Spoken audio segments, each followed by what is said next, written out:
Hello' students, আজি এটা important topic পঢ়াব লৈছোঁ। সেইটো হৈছে টিছ্যু কালচাৰ বা যিটো কোৱা হয় কলাকৰ্ষণ পদ্ধতি। আৰু সেই একেটা চেপ্টাৰে যিটো আমি এতিয়া পঢ়ি আছিলোঁ লাষ্ট ক্লাছত, strategies for enhancement in food প্ৰডাকশ্যনৰ। আৰু এইটো হৈছে একদম লাষ্টৰ টপিকটো। এইটো মষ্ট ইম্পৰ্টেণ্ট হয়, তোমালোকে মন দি যাবা দেই। টিছ্যু কালচাৰটো যিটো কি বুলি কোৱা হয় কলাকৰ্ষণ। আৰু ইয়াত একচুৱেলি কি হৈছে চোৱা, যে যিটো আমাৰ উদ্ভিদ যিটো প্ৰজনন বা প্লেণ্ট ব্ৰিডিঙৰ কথা আমি অলৰেডি পঢ়ি আহিছিলোঁ হয়নে। সেই উদ্ভিদ প্ৰজনন বা প্লেণ্ট ব্ৰিডিঙত কি হৈছে, যিবিলাক ধৰি লোৱা নতুনকৈ যিবিলাক ক্ৰপছ বা যিবিলাক প্লেণ্টছ সিহঁতি সৃষ্টি হৈছে, সেইটোত আমাৰ কি ক'ব পৰা নাই, ক্ৰপ ইম্প্ৰুভমেণ্টটো হোৱা নাই। একচুৱেলি শস্যৰ যিটো ইম্প্ৰুভমেণ্ট হ'ব লাগে সেইটো একচুৱেলি কি হোৱা নাই। আৰু চ' কি কৰা হৈছে যে এটা কালচাৰেল এটা টেকনিকৰ দ্বাৰা যিটো কোৱা হয় টিছ্যু কালচাৰ বা কলাকৰ্ষণ, এই টেকনিকটোৰ দ্বাৰা কি কৰা হৈছে, এই যে ক্ৰপ যিটো ইম্প্ৰুভমেণ্ট, সেই ইম্প্ৰুভমেণ্টটো কৰিব পৰা গৈছে। আৰু টিছ্যু কালচাৰত কি কৰা হয়নো সেইটো চোৱা, যে যিকোনো এবিধ উদ্ভিদ বা প্লেণ্টছ ধৰি লোৱা হয়নে, যিকোনো এবিধ উদ্ভিদ বা প্লেণ্টছৰ পৰা কি কৰা হয় জানানে, যিকোনো এটা পাৰ্ট বা যিকোনো এটা অংশ, ধৰি লোৱা এজোপা প্লেণ্ট হয়নে, ইয়াৰ পৰা কি কৰা হৈছে, এনি পাৰ্ট বা যিকোনো এটা অংশ ইয়াৰ পৰা বিচ্ছিন্ন কৰি আনি, মানে ইয়াৰ পৰা ছেপাৰেট কৰি আনি এটা টেষ্ট টিউবত, জানানে, এটা টেষ্ট টিউব যিটোক অসমীয়াত কোৱা হয় পৰীক্ষা নলী, সেই টেষ্ট টিউবটোত কিছুমান নিউট্ৰিয়েণ্ট মিডিয়াম দিয়া হয় হয়নে, নিউট্ৰিয়েণ্ট মিডিয়াম যিটো হৈছে পোষক দ্ৰব্য মাধ্যম। আৰু সেই নিউট্ৰিয়েণ্ট মিডিয়ামবিলাকতনো কি থাকে চোৱা, কিছুমান নিউট্ৰিয়েণ্টছ কিছুমান থাকে একচুৱেলি, কি কাৰণে, সেই বস্তুখিনি গ্ৰ' কৰিবৰ কাৰণে, মানে যিটো আমি প্লেণ্টছৰ যিটো অংশ দিম সেইটো কি হ'ব চাবা দেই। কি ক'লোঁ যে এজোপা গছৰ বা এবিধৰ উদ্ভিদৰ যিকোনো এটা পাৰ্ট বা অংশ কি কৰি আনি, বিচ্ছিন্ন কৰি আনি, মানে তাৰ পৰা আঁতৰাই আনি পিনে এটা টেষ্ট টিউবত তাত কি দিয়া হয়, কিছুমান নিউট্ৰিয়েণ্ট মিডিয়ামত তাত এটা ষ্টেৰাইল এটা কণ্ডিশ্যনৰ ভিতৰত, মানে যিটো পৰিৱেশটোৰ কথা কৈছে, সেই পৰিৱেশটো ষ্টেৰাইল এটা পৰিৱেশ হ'ব লাগিব। সেই ষ্টেৰাইল পৰিৱেশৰ ভিতৰত যেতিয়া তেহেঁতক কি কৰিব দিয়া হয়, গ্ৰ' হ'বলৈ দিয়া হয় বা বৃদ্ধি হ'বলৈ দিয়া হয়, তেতিয়া কি হ'ব, এজোপা নতুন আকৌ তাৰ পৰা প্লেণ্টছ এজোপা সৃষ্টি হ'ব হয়নে, নতুন এটা কি হ'ব, গছ এজোপা সৃষ্টি হ'ব। আৰু এই যিটো প্ৰচেছ, এইটোকে কোৱা হৈছে কি, টিছ্যু কালচাৰ বা কলাকৰ্ষণ। বুজি পালানে? কি ক'লোঁ, যে এজোপা গছৰ পৰা বা এজোপা উদ্ভিদৰ পৰা হয়নে, প্লেণ্টছৰ পৰা যিকোনো এটা পাৰ্ট বা যিকোনো এটা অংশ কি কৰি আনি, বিচ্ছিন্ন কৰি আনি, মানে তাৰ পৰা আঁতৰাই আনি কি কৰা হয়, টেষ্ট টিউবত হয়নে, যিটো কোৱা হয় পৰীক্ষা নলী, টেষ্ট টিউবত এটা নিৰ্দিষ্ট নিউট্ৰিয়েণ্ট মিডিয়ামত আৰু এটা নিৰ্দিষ্ট এটা কি কৰা হয়, ষ্টেৰাইল কণ্ডিশ্যনত বা এটা পৰিৱেশত কি কৰা হয়, তেহেঁতক গ্ৰ' হ'বলৈ দিয়া হয়, বৃদ্ধি হ'বলৈ দিয়া হয়। আৰু তাৰপিছত কি হ'ব, এবিধ কি হ'ব, নতুন প্লেণ্টছ এবিধ তেহেঁতৰ সৃষ্টি হ'ব হয়নে। আৰু এই গোটেই প্ৰচেছটো হৈছে কি, টিছ্যু কালচাৰ। আৰু চোৱা, এই যে তেহেঁতি যিটো অংশ এটা ইয়াৰ পৰা প্লেণ্টছজোপাৰ পৰা অংশ এটা যিটো আঁতৰাই আনি এনেকৈ গৈ পিনে নতুন এজোপা প্লেণ্টছ যিটো সৃষ্টি হ'ল, সেই যিটো ক্ষমতা বা যিটো কেপাচিটি দেই,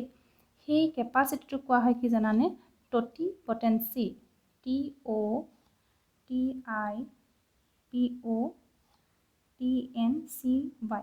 কি বুজিলোঁ জানানে, প্ৰচেছটো হৈছে কি, যিটো কালচাৰ বা টেকনিকটো, মানে প্ৰচেছটো কি বুলি কোৱা হয়, টিছ্যু কালচাৰ। কিন্তু সেই যে যিটো পাৰ্টটো, এই যে উদ্ভিদৰ এই যিকোনো এটা অংশ যে গৈ পিনে এটা নতুন যিজোপা প্লেণ্ট যিজোপা হ'লগৈ, সেই যিটো তেহেঁতৰ কেপাচিটি বা যিটো ক্ষমতাটো, সেইটোক কি বুলি কোৱা হয়, টটিপটেঞ্চি। তেনে টটিপটেঞ্চি আমি ডেফিনেশ্যনটো কি পালোঁ, এইটো একচুৱেলি মষ্ট ইম্পৰ্টেণ্ট হয় দেই, এই কুৱেশ্যনটো কিন্তু আহে মেক্সিমাম, যে টটিপটেঞ্চিটো কি চোৱা, the capacity to generate a whole plant from any cell explained is called totipotency. কি বুজিলোঁ, the capacity to generate a whole plant, কোনটো কেপাচিটি, দ্য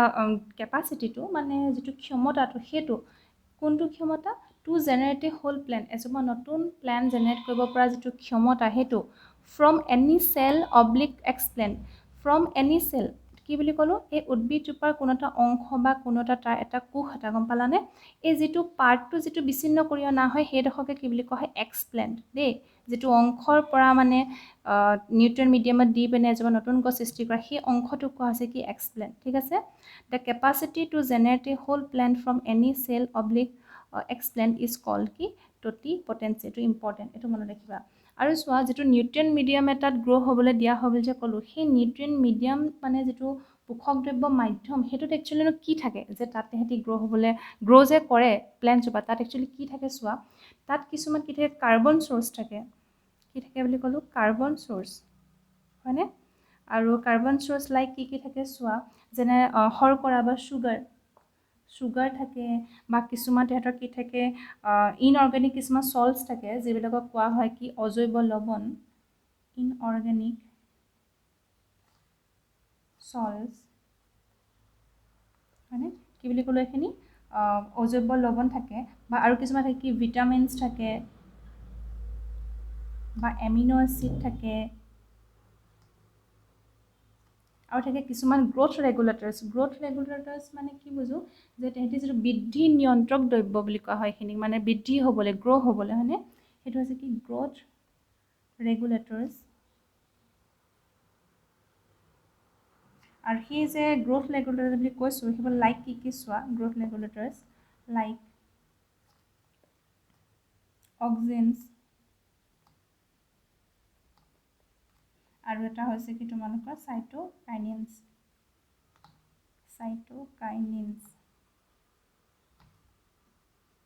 ঠিক আছে যিটো নিউট্ৰিয়েণ্ট মিডিয়াম বুলি যে কৈছোঁ তাত এই কাৰ্বন চ'ৰ্চকেইটা থাকে ঠিক আছে আৰু এইটো তোমালোকে একদম ইজি হয় এইটো একদম হেৰি নকৰিবা কনফিউজ নলগাবা তেন্তে আমি টিচু কালচাৰটো কি বুজিলোঁ আকৌ এবাৰ কৈ দিছোঁ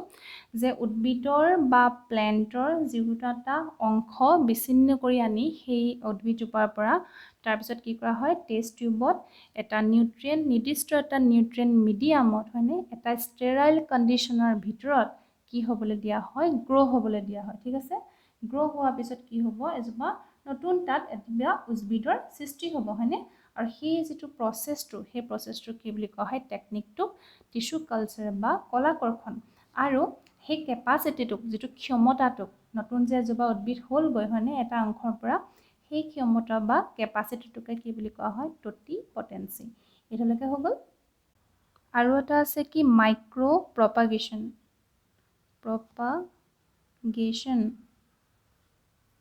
যিটো কোৱা হয় সূক্ষ্ম প্ৰবৰ্ধন এইটো কি হয় চোৱা এই যে টিচু কালচাৰ যে আমি প্ৰয়োগ কৰি পিনে কি ক'লোঁ নতুন এবিধ উদ্ভিদৰ সৃষ্টি হয় হয়নে আৰু এই টিচু কালচাৰটোৰ পৰা মানে কি হৈছে জানানে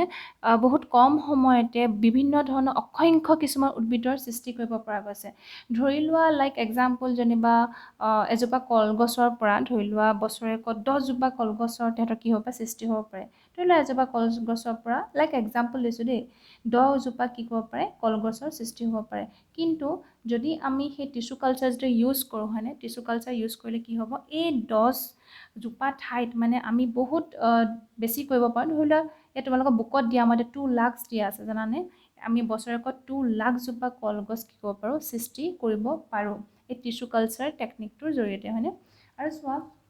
এনেকৈ যে এই পদ্ধতিটোৰ জৰিয়তে একদম কম সময়ৰ ভিতৰতে কি কয় বেছি সংখ্যক যে উদ্ভিদৰ আমি কি কৰিব পাৰোঁ সৃষ্টি কৰিব পাৰোঁ হাজাৰ উদ্ভিদৰ হয়নে সেইটো কাৰণে এই পদ্ধতিটোক কি বুলি কোৱা হয় মাইক্ৰ' প্ৰপাগেশ্যন এইটো অলৰেডি মই লিখিলোঁ বাৰু মাইক্ৰ' প্ৰপাগেশ্যনটো ঠিক আছে আৰু সেইটো কি বুলি কোৱা হয় সূক্ষ্ম প্ৰবৰ্ধন বুজি পালানে যে কলাকৰ্ষণ বা টিচু কালচাৰৰ জৰিয়তে যে হাজাৰ উদ্ভিদ সৃষ্টি কৰিব পাৰি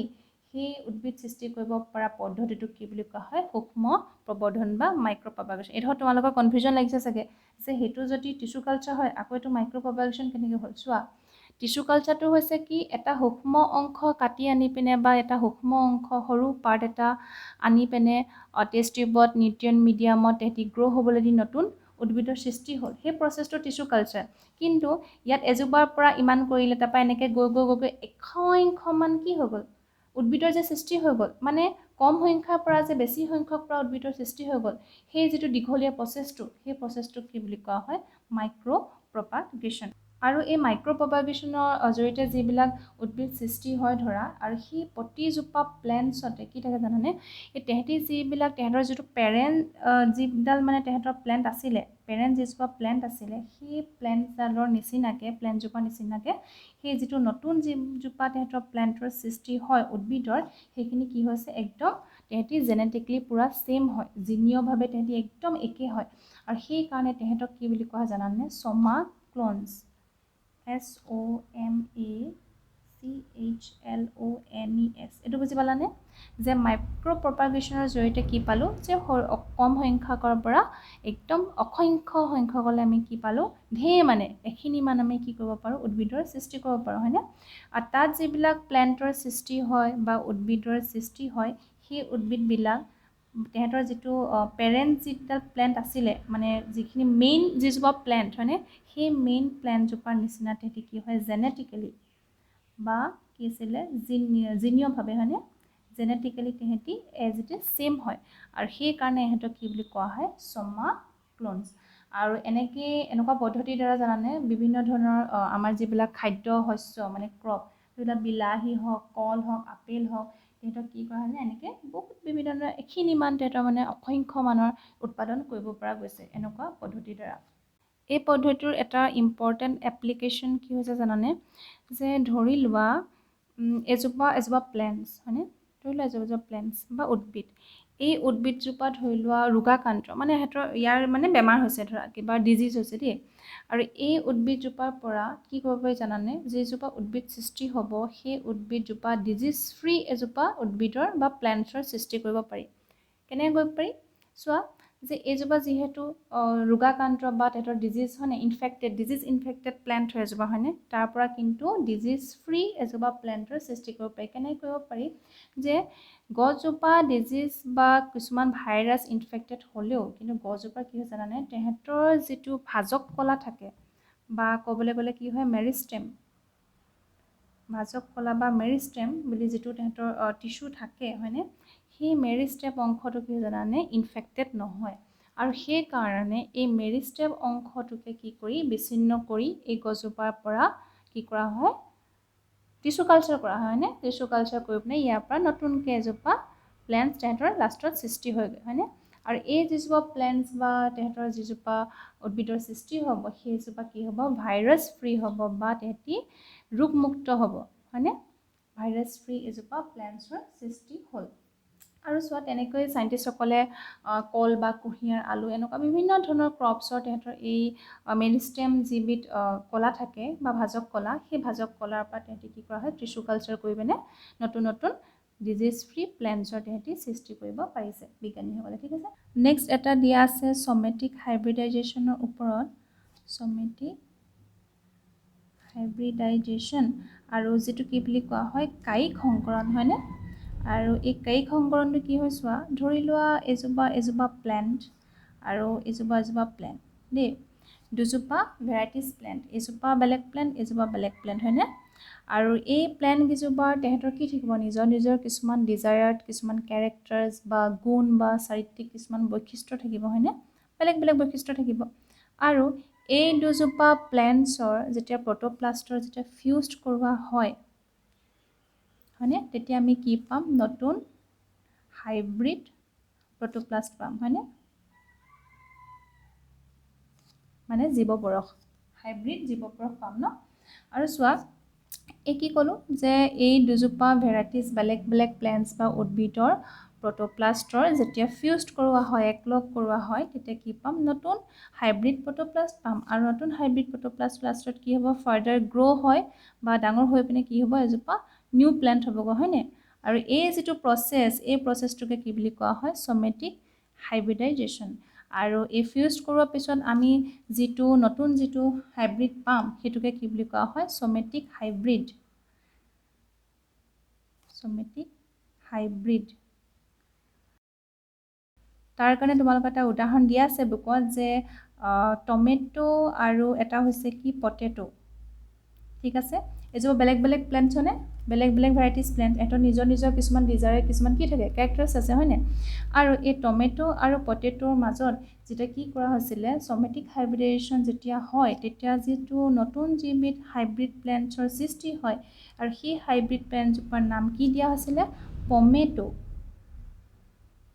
যিহেতু টমেটো আৰু পটেটো লগ লাগি আৰু কি হৈছিলে নামটো পমেটো কিন্তু কি হ'ল জানানে আনফৰ্চুনেটলি এই যে পমেটো যিজোপা হাইব্ৰিড প্লেণ্টছ তাত টমেটো আৰু পটেটো মানে বিলাহী আৰু আলুৰ যিটো ডিজায়াৰ্ড যিবিলাক কেৰেক্টাৰ্ছ থাকিব লাগে হয়নে সেই গুণবিলাক কি হ'ল তেহেঁতৰ কম্বিনেশ্যনটো এইজোপাত দেখা নগ'ল আৰু সেইকাৰণে এইজোপা কি হ'ল আমাৰ যিটো কমাৰ্চিয়েল ভিত্তিত বা বাণিজ্যিক ভিত্তিত বা ব্যৱসায়িকভাৱে এইখিনি কি কৰিব পৰা নগ'ল ইউটিলাইজ কৰিব পৰা নগ'ল আৰু এই যে পমেটো যিটো নাম এইটো কিন্তু ইম্পৰ্টেণ্ট হয় তোমালোকে মনত ৰাখিবা হয়নে তেতিয়া ছমেটিক হাইব্ৰিডেশ্যন আমি বুজিলোঁ আৰু ছমেটিক হাইব্ৰিডটো বুজিলোঁ আৰু তাৰে মাজত কি দিয়া গ'ল যে টমেটো আৰু পটেটো যিটো আমাৰ ছমেটিক হাইব্ৰিডেশ্যন ঘটাই পিনে প্লেণ্ট দুজোপাৰ সৃষ্টি কৰা হৈছিলে সেইজোপা হৈছিলে কি পমেটো হয়নে আৰু এইটো হৈছে ইম্পৰ্টেণ্ট তোমালোকে মনত ৰাখিবা তেতিয়া টিচু কালচাৰটো এইটো এটা ইম্পৰ্টেণ্ট টপিক হয় আজি যিখিনি ক'লোঁ সেইখিনি তোমালোকে পইণ্ট ৱাইজ কিন্তু বহীত চব এফালৰ পৰা লিখি পেলাবা দেই তেন্তে আজি আমাৰ এই চেপ্টাৰটো শেষ হ'ল আৰু নেক্সট ক্লাছত আমি নতুন এটা চেপ্টাৰ ষ্টাৰ্ট কৰিম ঠিক আছে